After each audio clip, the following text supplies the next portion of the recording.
Recently চলছে Bangladesh versus জিম্বাবুয়ের series এবং এই সিরিজের প্রথম ইনিংস বাংলাদেশ যেভাবে আমাদেরকে অবাক করেছে, যেমন 113 রানে 2 উইকেট, দেন 140 রানে অল আউট বাংলাদেশ।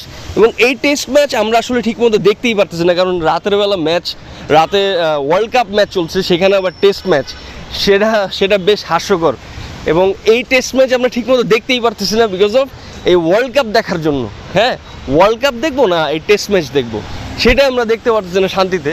কিন্তু সেখানে এই ম্যাচের যেটা ঘটলো, 102 রানে 2 উইকেট, এরপরে কিন্তু 140-এ অল আউট বাংলাদেশ। এটা খুবই মজার ছিল এবং আমরা বেশ মজা করলাম, যে ওই যে রেটিং ওটা নিয়ে বেশ মজা করলাম। তো বাংলাদেশের পারফরমেন্স নিয়ে আসলে আমি একটু হতাশ, কারণ জিম্বাবুয়ের বিপক্ষে বাংলাদেশ এভাবে খেলবে আশা করি না। ইভেন শান্ত ফুটবল ম্যাচ দেখেছে ভাই, এবং শান্ত ফুটবল দেখছে, তারপরে কিন্তু টেস্ট ম্যাচ খেলেছে।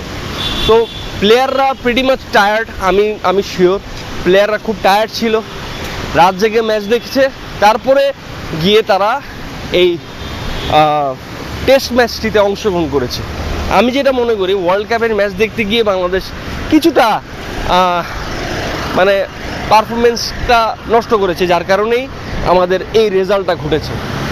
140-এ অল আউট, তাও জিম্বাবুয়ের লোকে, এটা ওয়ান কাইন্ড অফ মেনে নেওয়া কষ্টকর। কিন্তু তারপরেও এমপোফু খুব ভালো বল করেছে, জিম্বাবুয়ে খুব ভালো বোলিং করেছে, এই কারণেই বাংলাদেশকে 140-এ অল আউট করা সম্ভব হয়েছে।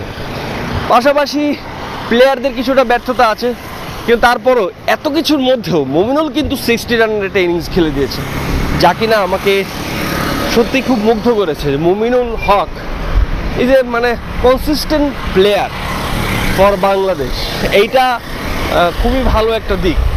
এবং এত কিছুর পরও যে মুমিনুল হক পারফরমেন্স করে দেখিয়েছে, আমাকে সত্যি খুবই আনন্দিত করেছে, ভালো লেগেছে। Mominul Haque day by day তার উন্নতি হচ্ছে অনেক, এবং সেটা চোখে পড়ার মতোই। পাশাপাশি আজকে second day already running, I think এখন সেকেন্ড ডে শুরু হয়ে গেছে, এবং সেকেন্ড ডেতে বাংলাদেশ কেমন করবে এটাই আসলে দেখার ব্যাপার।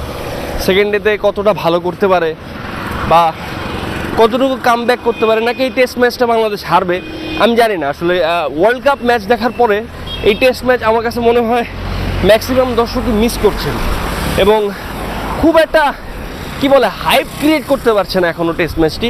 যদিও বাংলাদেশকে 140-এ অল আউট করে দেওয়ার পরে সোশ্যাল মিডিয়ায় বেশ আলোচনা শুরু হয়ে গেছে, যে জিম্বাবুয়ের সাথে 140-এ অল আউট এবং 113-তে 2 উইকেট, তারপর 140-এ অল আউট, এটা বেশ হাস্যকর। 8 উইকেট পড়েছে বাংলাদেশের 27 রানে, মাত্র 27 রানে। Can you believe it?